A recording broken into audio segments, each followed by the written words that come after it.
There's a lot of amazing Pokemon in Unova, all of which could be amazing in a Pokemon journey. And would you look at that, the topic of today's conversation is showing up just in time. The favorite of many, one of the most recognizable Pokemon in Unova, the Sandile line. Wait, it doesn't hit as well if I don't throw the Pokeball, hang on. There we go, Sandile. And why is this Pokemon such a wanted Pokemon? Put your sunglasses on and buckle up. Let's see why the Sandile line is an amazing line in Pokemon Black and White. First, let's talk about availability. The earliest you can find a Sandile is in Route 4, right before you face off the 3rd gym. You'll find one between the levels of 15 and 18. That's pretty neat. Finding a Pokemon early game is great because you're still forming your team. Unfortunately, that Sandile will stay a Sandile for years to come. As we know, Unova Pokemon are known to take centuries to evolve, which unfortunately turns certain Pokemon from amazing to fucking terrible. And thankfully, unfortunately, Sandile barely misses the mark. Just barely. Sandile evolves into Krokorok until level 29. Again, not that late, but that means Sandile will evolve until you reach the 5th gym, which wouldn't be a problem considering other Pokemon also kind of evolved during that point, but we'll cross that bridge when we get there. And then Krokorok evolves into Krookodile until level 40, which is around the time you should be getting into the 8th gym. So you still have some time with your Krookodile before you finish the game. So overall, Sandile has pretty early availability, but because of its evolution, the early availability is a little bit of a clickbait. But hey, you get to use it in your journey.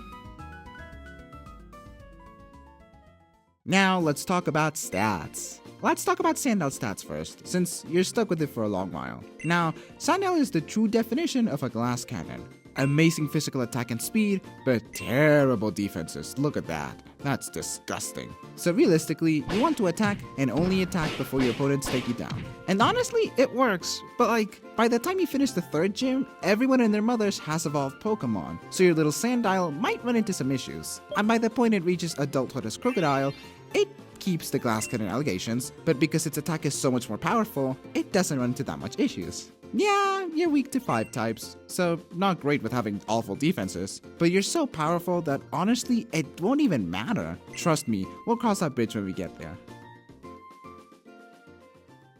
Now let's see what moves they learn that will help us in our journey. Let's start with our silly little Sandile.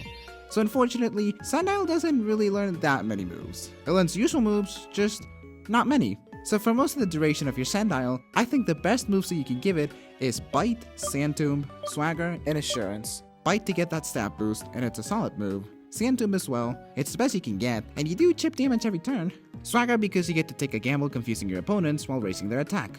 Luck is on your side and you'll take him out. If not, prepare to swim with the fishes. And lastly, Assurance, a move that will double in power if you're hit first. And considering you stay a Sandile a long while and face off evolved Pokemon that are faster, this might be the it move to hit your opponents like a truck. Now, when you evolve into a Krokorok, you'll have a completely different moveset. You have Crunch, Brick Break, Rock Tomb, and either Dig or Bulldoze. Crunch because it's the better version of Bite, Brick Break and Rock Tomb for coverage. And the reason I'm torn between both Bulldoze and Dig is because Dig is powerful but it takes 2 turns, and Bulldoze is just a bit weaker. So realistically, it depends on what you'd rather sacrifice, either consistency or your patience. And lastly, Krookodile.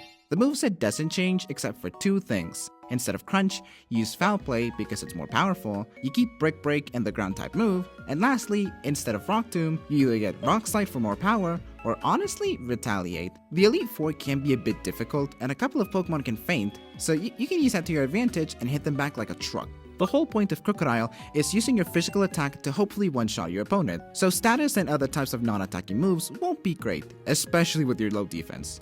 And unfortunately, because of its late availability, you won't be able to use Earthquake. How sad. So with the following movesets, you'll be pretty good against all of Skylar's Pokemon with the Rock-type move. Your attack is so high and her Pokemon are so weak, you shouldn't run into many issues with the Flying-type moves. All of Bryson's, same thing. You solo all of Caitlyn's and Chantal's, no problem. And you solo all of Grimsley's with Brick Break. It might seem like a small list of battles you'll be good against, but believe me, I've been withholding a piece of information that turns this Pokemon into a beast for every single battle it's present in, even if it isn't super effective type-wise. You ready for it? So, let's talk about Sandile's abilities. So the first one it has is Intimidate, which lowers the attack of your opponent once it shows up in battle. That's pretty neat, especially for a Pokemon with low defenses. It might actually be a good ability, but that pales in comparison to its most iconic ability. Introducing Moxie, an ability that raises your Pokemon's attack stat when it feints a Pokemon, something that comes really in handy when your foes have pretty big teams. And combine that with your already great physical attack stat, and for every Pokemon it defeats, your little Pokemon becomes even stronger. Especially with big teams like the Elite Four, by the time you reach their last Pokemon, having already defeated their first 3, that last one is just a victory lap. And that's why Sandile is amazing. An ability that only makes your Pokemon amazing by only using offense in a battle? Defense is still bad, but when your opponent has already fainted, what's the point of tanking a hit? So, let's recap. Sandile has early availability that's a little bit misleading with how late it evolves, even though it could be worse.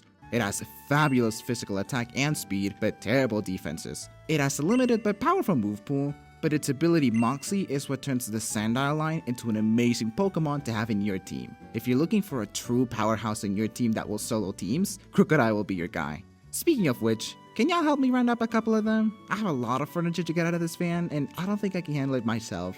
Thank you!